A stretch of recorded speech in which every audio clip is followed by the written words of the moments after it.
Hi guys, in this video I'll be showing you the first 5 things you should do when you get a new Mac.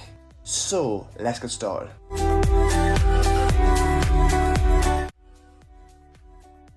So the first thing you should do when you get a new Mac is make sure that you have the latest version of macOS.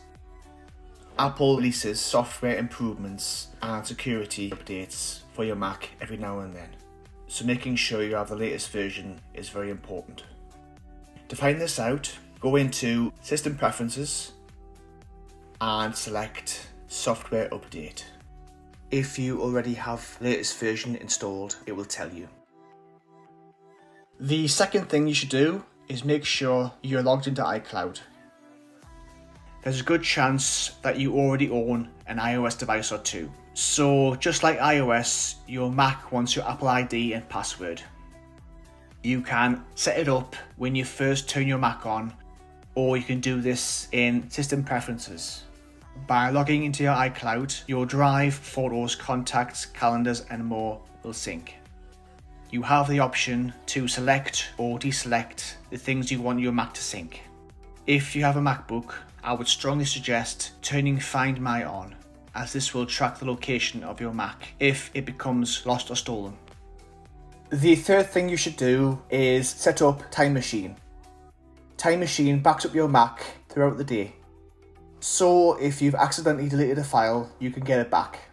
I use Time Machine all the time. You can back it up using an external USB, or do what I do and buy an airport time capsule, which is connected to your router and it allows you to back up wirelessly. I cannot tell you how many times Time Machine has saved my butt over the years, so it's very important to back up.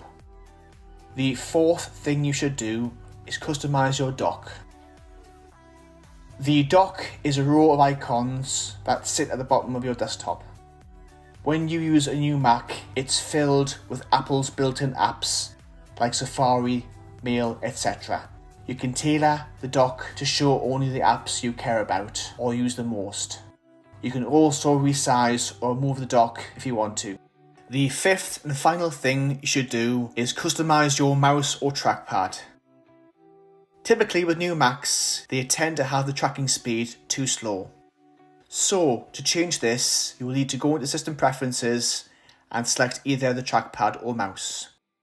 There's an array of gestures to choose from. I tend to disable a lot of these because I don't use them. But you can select as much as or as little as you want. So there you go. Those are the 5 things all Mac users must do when setting up a new Mac. I hope you've found this video useful. Thank you for watching, and as always, don't forget to like, comment and subscribe. And I'll see you all in the next video.